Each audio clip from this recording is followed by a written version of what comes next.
السلام عليكم ورحمة الله وبركاته. أهلا وسهلا بكم متابعينا الكرام في قناتكم طقس اليوم.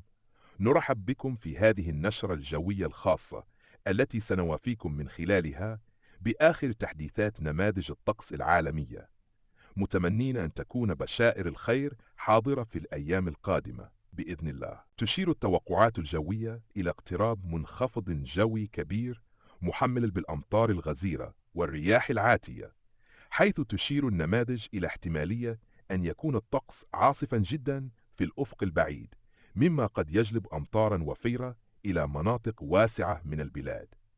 نود أن نؤكد لكم أن هذه مجرد توقعات أولية، ويبقى العلم عند الله، لكن المعطيات الحالية تدعو إلى التفاؤل. لا تنسوا دعمنا بالإعجاب بالفيديو وترك تعليقات محفزة، بالإضافة إلى الاشتراك في القناة ليصلكم كل جديد، فبذلك لن تخسروا شيئا، بل ستبقون على إطلاع دائم بأحدث المستجدات الجوية. التوقعات التفصيلية لحالة الطقس.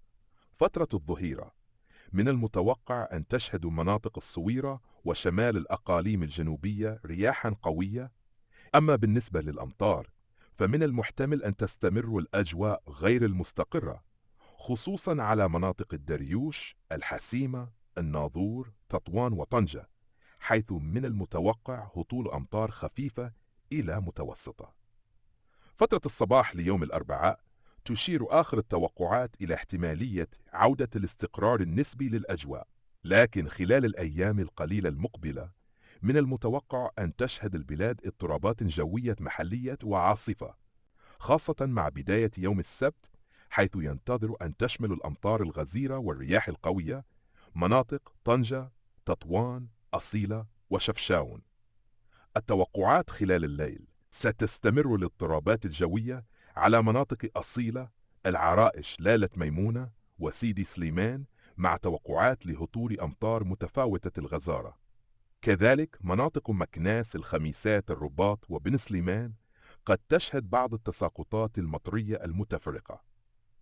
فترة المساء والأيام المقبلة وفقا لنماذج الطقس العددية، فإن منخفضا جويا ضخما يتقدم نحو البلاد محملا بأمطار غزيرة ورياح نشطة، مما سيؤدي إلى حالة من عدم الاستقرار الجوي في مناطق واسعة. من المتوقع أن تستمر تأثيرات هذا المنخفض لعدة أيام، مع احتمالية هطول أمطار عاصفة جدا، خصوصا على طنجة، تطوان، ودلو، الشرفات وأصيلة. لا تزال هذه التوقعات بعيدة المدى وقابلة للتغيير، لكن هناك بوادر خير مبشرة. المناطق الأكثر تأثرا بالأمطار الغزيرة: العرائش، قصر الكبير، لالة ميمونة، البيضاء، شفشاون، تاونات، وزان ومكناس، ستكون ضمن المناطق التي ستشهد تساقطات مطرية مهمة. من المتوقع أيضا أن تتأثر القنيطرة، المحمدية، الدار البيضاء والجديدة بأمطار غزيرة جدا نتيجة تأثير المنخفض الجوي القوي. المناطق الساحلية الوسطى ستشهد عواصف مطرية قوية، وقد تصل كميات الأمطار إلى مستويات مرتفعة.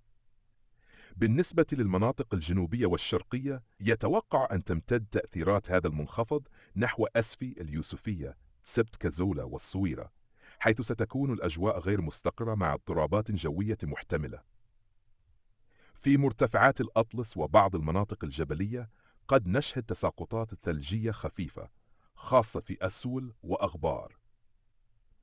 توقعات تراكمات الأمطار خلال الأيام العشرة القادمة: طنجة 27 ملم، تطوان 18 ملم 16، أصيلة 24 ملم، الرباط 6 ملم، الدار البيضاء 15 ملم، الجديدة 26 ملم، سيدي بنور 26 ملم، أسفي، وجدة والناظور والحسيمة بين 6 و7 ملم.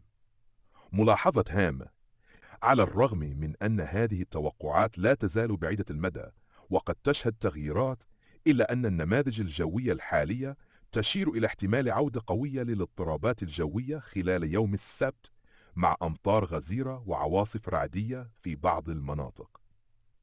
كلمة أخيرة لمتابعينا الكرام: نأمل أن يكون هذا المنخفض الجوي بشارة خير لجميع المناطق التي لا تزال تعاني من نقص الأمطار. تابعونا باستمرار للحصول على التحديثات الجوية أولاً بأول، ونتمنى أن تثبت التوقعات ونشهد موسما مطريا وفيرا. لا تنسوا دعمنا بالإعجاب ومشاركة الفيديو والاشتراك بالقناة ليصلكم كل جديد.